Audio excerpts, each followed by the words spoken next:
여러분, 혹시 지금 통장의 잔고가 부족해서 고민하고 계신가요? 아니면 아무리 애써도 상황이 나아지지 않는 현실 앞에서 좌절하고 계신가요? 오늘 우리는 아주 중요한 이야기를 나누려 합니다. 단순히 돈이 없는 문제가 아니라 우리의 마음과 생각, 심지어는 정체성까지 잠식하는 가난의 저주에 대한 이야기입니다. 이 가난은 때로는 대물림되어 우리의 의지와는 상관없이 끈질기게 우리 삶에 달라붙어 우리를 옥죄어옵니다. 하지만 여러분, 성경은 이 가난이 단순한 경제 문제를 넘어 저주가 될 수 있다고 분명히 말씀하고 있습니다. 그러나 동시에 희망을 선포합니다. 예수 그리스도 안에 있는 우리는 더 이상 그 어떤 저주 아래에도 있지 않다는 위대한 진리입니다. 이 진리야말로 우리가 붙잡아야 할 유일한 소망입니다. 오늘 이 시간에는 가난의 저주를 끊어내는 5가지 영적 원리를 하나님의 말씀에 깊이 비추어 더욱 풍성하고 자세하게 나누려 합니다.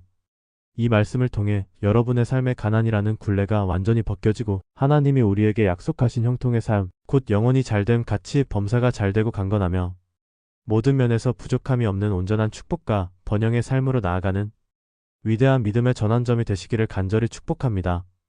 여러분의 인생에 새로운 장이 열릴 것입니다. 시작하기 전에 잠시 시간을 내어 댓글로 이렇게 고백해보시면 좋겠습니다. 가난의 저주를 끊고 싶습니다. 하나님의 공급을 신뢰합니다. 여러분의 이 작은 고백, 이 믿음의 담대한 결단이 오늘 선포될 말씀을 여러분의 삶에 깊이 뿌리내리게 하고 상상할 수 없는 놀라운 변화와 기적을 가져올 줄 믿습니다. 이 믿음의 선포가 여러분의 현실을 재창조할 것입니다. 자, 그럼 첫 번째 영적 원리부터 함께 살펴보겠습니다. 첫째, 저주가 아니라 속량된 자임을 믿으십시오. 이 진리는 가난의 굴레를 벗어나는 첫 단추이자 가장 근본적이며 강력한 핵심입니다. 우리의 정체성을 근본적으로 뒤바꾸는 선언입니다. 갈라디아서 3장 13절은 이렇게 선포합니다. 그리스도께서 우리를 위하여 저주를 받은 바 되사 율법의 저주에서 우리를 속량하셨으니. 이 말씀의 의미를 아주 깊이 묵상해 보십시오. 예수님께서 십자가에서 당하신 고난 중에 가시관을 쓰셨다는 사실을 기억하십니까? 이것은 단순한 고통의 상징이 아닙니다. 구약 성경 창세기 3장에 보면 아담과 하와의 죄로 인해 땅이 저주를 받아 가시덤불과 엉겅퀴를 내게 되었다고 명확히 기록되어 있습니다. 즉, 가시덤불은 죄와 저주, 고통과 가난의 직접적인 상징이었습니다. 그런데 예수님께서 바로 그 가시관을 머리에 쓰셨다는 것은 무엇을 의미할까요? 이는 그분이 친히 우리의 죄를 짊어지고 우리의 가난과 저주, 그리고 모든 형벌과 저주를 우리 대신 짊어지고 십자가에서 완전하게 받으셨다는 분명한 상징이자 더 이상 논박할 수 없는 증거입니다. 그렇습니다. 그분이 이미 2000년 전 십자가에서 모든 저주를 완전히 끊으셨기에 우리는 더 이상 그 저주 아래에 갇혀 있을 필요가 전혀 없습니다. 우리는 그 저주에서 해방되었습니다. 가난은 결코 우리의 운명이 아닙니다. 그것은 과거의 속박일 뿐입니다. 그리스도 안에서 우리는 이미 속량된 곧 죄와 저주로부터 완전한 자유함을 얻은 존재들입니다. 이 변치 않는 진리를 여러분의 마음에 새기고 굳게 붙잡으십시오. 이제 여러분의 언어와 정체성에서 가난이라는 단어를 완전히 끊어내십시오. 나는 안 돼, 나는 늘 부족해, 나는 가난뱅이야와 같은 부정적이고 패배적인 자기 고백 대신에 나는 예수 안에서 모든 것이 풍성하게 공급받는 자이며 넘치는 복을 누리는 자이다라고 담대하고 확신의 찬 목소리로 선포하십시오. 여러분의 입술의 선포가 여러분의 현실을 놀랍게 재창조할 것입니다. 여러분의 말이 여러분의 미래를 결정합니다. 둘째, 하나님의 공급 방식을 이해하십시오. 가난의 저주를 끊어내기 위한 두 번째 영적 원리는 하나님의 공급 방식을 정확히 이해하고 그 방식대로 믿음으로 순종하는 것입니다.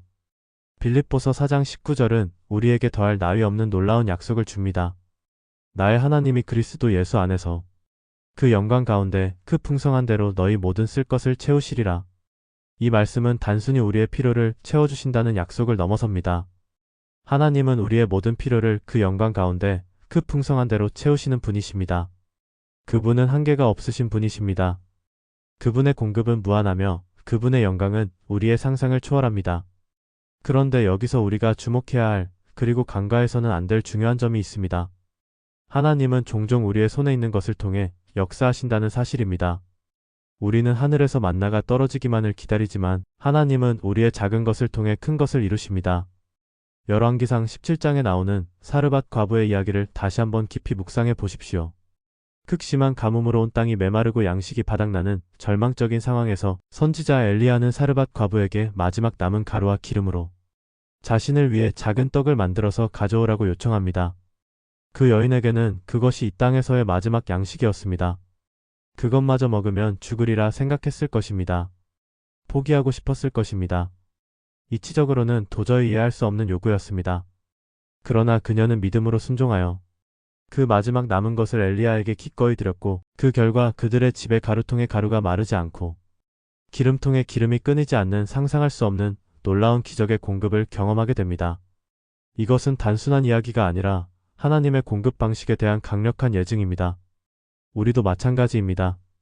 하나님은 우리가 가진 아주 작은 순종을 통해 지속적이고 넘치는 공급의 문을 활짝 여십니다. 여러분, 하나님 앞에 드릴 것이 아무것도 없다고 생각하십니까? 아닙니다. 여러분에게는 물질이든 시간이든 재능이든 기도의 능력이든 혹은 누군가를 향한 작은 미소나 진심 어린 섬김이든 분명히 하나님께 드릴 수 있는 소중한 무언가가 있습니다. 그것이 아무리 작고 하찮아 보여도 상관없습니다. 중요한 것은 우리의 마음의 태도와 하나님을 향한 전적인 순종입니다. 하나님 앞에 기쁨으로, 감사함으로 여러분의 작은 순종을 드리십시오. 그 작은 씨앗을 믿음으로 심을 때 하나님의 풍성한 공급의 문이 활짝 열리고 여러분의 삶에 기적과 번영이 넘쳐날 것입니다. 셋째, 씨앗이 아닌 것을 수확하려 하지 마십시오. 가난의 저주를 끊어내는 세 번째 영적 원리는 바로 심고 거두는 하나님의 영원한 영적 법칙을 깊이 이해하고 여러분의 삶에 적극적으로 적용하는 것입니다. 고린도서 9장 6절은 우리에게 너무나 분명하고 변치 않는 진리를 가르쳐 줍니다. 적게 심는 자는 적게 거두고 많이 심는 자는 많이 거둔다. 이 말씀은 단순한 농사의 원리가 아니라 영적 세계와 물질 세계 모두에 적용되는 보편적인 진리입니다. 가난은 때로 우리가 하나님을 전적으로 의지하는 법을 배우게 하는 훈련의 과정이 될 수도 있습니다. 그러나 더 본질적인 진리는 씨앗을 심지 않는 자는 결코 풍성한 수확을 거둘 수 없다는 명백한 사실입니다. 우리는 종종 아무것도 심지 않고 그저 하늘에서 모든 것이 기적처럼 떨어지기만을 막연히 바랍니다. 그러나 하나님의 창조 질서는 심는 대로 거두는 것입니다. 뿌린 대로 거두는 것이 자연의 이치이자 하나님의 질서입니다. 믿음으로 씨앗을 심는 것은 불확실하고 염려되는 내일을 전적으로 하나님께 맡기는 거룩한 행위입니다. 그것은 우리의 염려와 불안을 내려놓고 하나님의 약속을 전적으로 신뢰하는 믿음의 선포입니다. 그리고 그것이 바로 주님의 변치 않는 방식입니다. 그렇다면 우리는 무엇을 심어야 할까요? 하나님의 방식대로 씨앗을 심으십시오. 하나님의 말씀을 여러분의 마음밭에 깊이 심고 감사의 고백을 여러분의 입술로 끊임없이 심으십시오. 또한 믿음으로 드리는 헌금을 통해 물질의 씨앗을 심으십시오. 여러분의 귀한 시간과 재능, 사랑과 섬김, 중보, 기도, 이 모든 것이 하나님의 나라를 위한 귀한 씨앗이 될 수 있습니다. 여러분, 심지 않은 밭에서 풍성한 열매를 기대할 수는 없습니다. 지금 당장 여러분의 손에 있는 작은 씨앗을 붙들고 믿음과 기대로 심으십시오. 반드시 하나님의 때에 여러분의 상상을 초월하는 풍성한 열매를 거두게 될 것입니다. 여러분의 심은 대로, 아니 심은 것보다 더 많이 거두게 될 것입니다. 넷째, 가난을 싸워야 할 영적 전쟁으로 인식하십시오.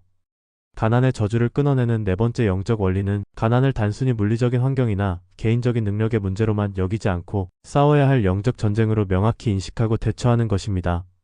신명기 28장은 말씀에 순종할 때 주어지는 놀랍고 풍성한 축복과 불순종할 때 따라오는 저주를 너무나도 명확하게 대조하며 보여줍니다. 하나님께서는 우리가 풍성하고 자유로운 삶을 살기를 간절히 원하십니다. 부족함 없이 넘치는 복을 누리며 그 복을 통해 다른 사람들을 섬기고 세상을 변화시키는 존재가 되기를 바라십니다. 그러나 안타깝게도 이 땅에는 여전히 우리의 재정적 공급을 방해하고 우리를 가난의 굴레에 묶어 두려는 악한 영적 세력이 존재합니다. 사탄은 우리의 믿음을 흔들고 하나님의 신실하심을 의심하게 만들며 우리가 가난에 익숙해지도록 속삭입니다. 위대한 기독교 변증가이자 작가인 C.S. 루이스는 이 점을 명확히 지적하며 이렇게 말했습니다. 사탄은 우리가 가난에 익숙해지길 원한다. 왜냐하면 그것이 하나님의 풍성하심을 의심하게 만들기 때문이다. 그렇습니다. 가난은 때때로 우리가 그저 참고 견뎌야 할 운명적인 환경이 아니라 우리가 담대하게 맞서 싸우고 깨뜨려야 할 사탄의 거짓된 전략이자 교묘한 속임수일 수 있습니다. 그러므로 여러분, 가난하다는 생각, 부족하다는 생각, 안 될 것이라는 절망적인 생각이 여러분의 마음을 덮칠 때 낙심하거나 좌절하지 마십시오. 오히려 영적 분별력을 가지고 담대하게 맞서 싸우십시오. 기도로 강력하게 선포하십시오. 나는 예수 그리스도의 보혈의 피로 말미암아 가난의 저주에서 이미 영원히 벗어났습니다. 하늘의 창고가 나의 삶에 활짝 열릴지어다. 나는 하나님의 풍성함을 누릴 자격이 있는 자이다. 이렇게 강력하게 선포하고 가난의 영과 거짓말에 단호히 맞서 싸우고 그 모든 속박을 단호히 거절하십시오. 여러분은 이미 십자가에서 승리하신 예수 그리스도 안에 있는 승리한 그리스도인입니다. 여러분의 선포가 영적 분위기를 바꿀 것입니다. 다섯째, 부의 목적을 분명히 하십시오. 가난의 저주를 끊어내는 마지막 다섯 번째 영적 원리는 부의 목적을 명확히 정의하고 그것을 하나님의 나라와 영광에 적극적으로 연결하는 것입니다. 신명기 8장 18절은 이렇게 말씀합니다. 내 하나님 여호와를 기억하라. 그가 내게 재물 얻을 능력을 주셨음이라. 이것은 내 조상들에게 맹세하신 언약을 오늘과 같이 이루려 하심이라. 이 말씀은 하나님께서 우리에게 재물을 얻을 능력을 주시는 이유가 단지 우리 개인의 풍요로운 삶만을 위함이 아니라고 분명히 말씀합니다. 그 목적은 바로 하나님의 위대한 언약을 이루기 위함입니다. 하나님의 나라는 이 땅에 확장되어야 합니다. 복음은 아직 듣지 못한 땅끝까지 전해져야 합니다. 그리고 이 위대한 일에는 영적인 능력뿐만 아니라 현실적인 재정이 필요합니다. 하나님은 우리가 부하게 되는 것을 기뻐하십니다. 왜냐하면 그 재정을 통해 하나님의 복이 우리를 넘어 세상의 어두운 곳으로 흘러가고 도움이 필요한 이들에게 전달되며 복음이 전파되는 통로가 되기를 간절히 원하시기 때문입니다. 이제 여러분 자신에게 정직하게 그리고 깊이 질문해 보십시오. 나는 왜 부자가 되고 싶은가? 이 질문을 하나님 앞에 솔직하게 내려놓고 그 동기를 점검하십시오. 그리고 그 목적이 오직 하나님의 나라와 영광을 위함일 때, 다시 말해 여러분의 부가 개인적인 욕망을 넘어보게 통로가 되기를 간절히 원할 때 하나님은 여러분의 그릇을 한없이 넓히시고 그것을 상상할 수 없을 만큼 풍성히 채우실 것입니다. 하나님은 여러분을 통해 수많은 영혼들이 구원받고 그들의 삶이 변화되며 사회가 긍정적으로 변화되는 것을 꿈꾸고 계십니다. 여러분의 부가 바로 그 거룩한 비전을 이루는 강력한 도구가 되기를 원하십니다. 사랑하는 여러분, 오늘 우리는 가난의 저주를 끊어내는 5가지 영적 원리를 자세히 살펴보았습니다. 이 원리들을 여러분의 삶에 깊이 적용하시기를 바랍니다. 다시 한번 핵심을 정리해 볼까요? 첫째, 나는 저주받은 자가 아니라 속량된 자임을 믿는다. 이 믿음이 우리의 정체성을 완전히 바꿉니다. 둘째, 하나님의 공급 방식을 신뢰하고 작은 것부터 드린다. 우리의 작은 순종이 놀라운 기적의 문을 엽니다. 셋째, 씨앗 없는 수확은 없다. 믿음으로 심는다. 심는 대로 거두는 하나님의 영원한 영적 법칙을 기억하십시오. 넷째, 가난은 싸워야 할 영적 전쟁임을 인식한다. 사탄의 거짓 전략에 속지 말고 담대히 맞서 싸우십시오. 다섯째, 부의 목적을 하나님 나라와 연결시킨다. 하나님의 뜻에 합당한 부는 반드시 하늘의 보고에서 채워질 것입니다. 이 5가지 원리는 단순히 재정관리 기술이나 경제학적인 개념이 아닙니다. 이것은 우리의 신앙 태도를 점검하고 우리의 영혼을 변화시키며 우리의 삶 전체를 뒤바꾸는 놀라운 영적 전환의 열쇠이자 강력한 무기입니다. 이제 이 말씀들을 여러분의 삶에 매일 적용할 수 있는 몇 가지 실천적인 제안을 드립니다. 이 제안들을 통해 여러분의 삶에 실제적인 변화가 일어나기를 소망합니다. 첫째, 매일 아침 거울을 보며 혹은 잠들기 전 침상에서 잠자리에서 일어났을 때 나는 그리스도 안에서 부족함이 없는 자입니다. 라고 큰 소리로 확신의 참 목소리로 선포하십시오. 둘째, 감사 노트를 준비해서 오늘 여러분의 삶에 베풀어 주신 작은 공급 단 한 가지라도 좋으니 매일 감사하며 구체적으로 기록해 보십시오. 감사가 넘칠수록 공급도 넘칠 것입니다. 셋째, 헌금이나 작은 섬김 혹은 누군가를 위한 중보기도 중 단 한 가지라도 매일 꾸준히 실천해 보십시오. 작은 씨앗이 큰 열매를 맺습니다. 넷째, 나는 왜 부자가 되고 싶은가? 라는 질문에 대한 여러분만의 진솔한 답을 찾아보고 그 부의 목적을 하나님 나라와 연결하여 구체적으로 정리해서 적어보십시오. 그리고 그것을 위해 기도하십시오. 마지막으로 가난하거나 부정적인 생각, 패배적인 생각이 여러분의 마음속에 올라올 때 즉시 오늘 배운 말씀으로 선포하며 그 생각을 단호히 끊어내십시오. 주저하지 마십시오. 사랑하는 여러분, 오늘 이 순간 이 작은 순종들을 선택하십시오. 여러분의 작은 순종들이 하나하나 꾸준히 쌓일 때 그것은 결코 작지 않은 인생을 바꾸는 하나님의 강력한 손길이 되며 여러분의 삶에 기적을 가져올 것입니다. 기억하십시오. 가난의 저주는 예수 그리스도의 십자가 대속의 피로 말미암아 이미 십자가에서 영원히 완전히 끊어졌습니다. 이제 우리에게 필요한 것은 이 위대한 진리를 믿음으로 굳게 붙잡고 우리의 삶 속에서 매일매일 선포하며 살아가는 일뿐입니다. 하나님은 여러분의 필요만을 채우시는 분이 아닙니다. 그분은 여러분을 통해 흘러갈 놀라운 축복과 그 축복을 받을 수많은 영혼들까지 이미 예비하시고 준비해 두셨습니다. 여러분은 복의 통로로 부름받았습니다. 만약 오늘 이 말씀을 통해 큰 은혜와 깨달음을 얻으셨고 여러분의 삶의 변화가 시작되었다고 믿으신다면 주저하지 말고 아멘이라고 댓글을 달아주십시오. 그리고 이 영상이 여러분의 삶의 진정으로 도움이 되셨다면 구독과 좋아요를 잊지 마십시오.